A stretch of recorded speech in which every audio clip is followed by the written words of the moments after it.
এখানে আমি 6 বছর বাচ্চার জন্য একটা জামা বানাবো। তো এখানে 8 ইঞ্চি পরিমাপে আর এই পাশে 16 ইঞ্চি, এটা 2 ভাঁজের আছে কাপড়, টুকরো কাপড়। তো আমি এটাকে এখন 4 ভাঁজ করবো, আর একটা ভাঁজ করে 4 ভাঁজ।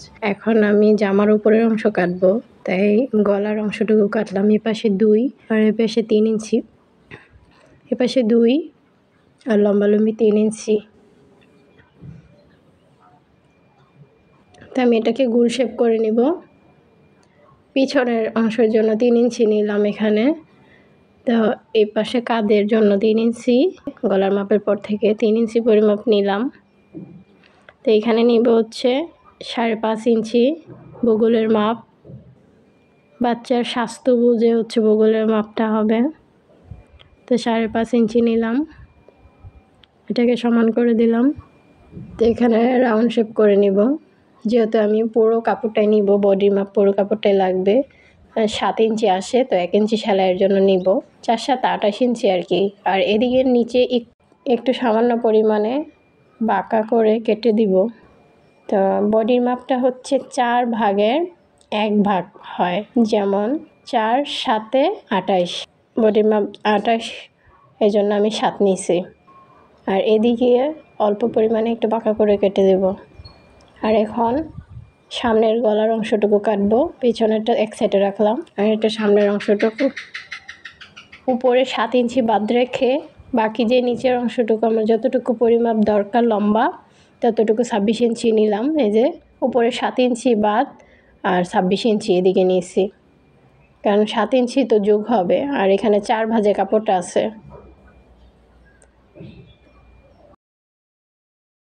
তো এখন আমি 7 ইঞ্চি বাদ দিয়ে 26 ইঞ্চি পরিমাপে নিয়েছি।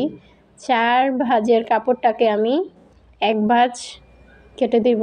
উপরে বুকের কাপড়টাকে 1 পাট কেটে দিছি, নিচের কাপড়ে 1 পাট কেটে দিছি। তো এইভাবে আমার জামাটা তৈরি হবে। তো এখন আমি হাতার জন্য কাপড় নিব, এখানে 4 ইঞ্চি আর এখানে 11 ইঞ্চি।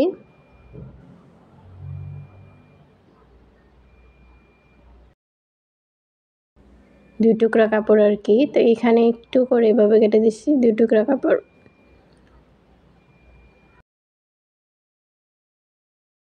তো এখন আমি দেখাচ্ছি, এটা হচ্ছে পিছনের অংশ। তো আমি সামনের অংশটাকে এটার উপরে রাখতেছি, এই পাশে কাঁধের উপরে একটু একটু করে এভাবে সেলাই করে দেব।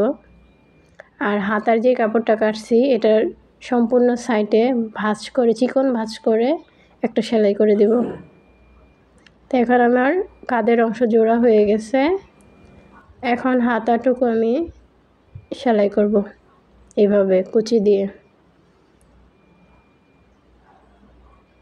হাতার কাপড়টা আমি যেহেতু বেশি নিছি, তো এভাবে কুচি পড়বে।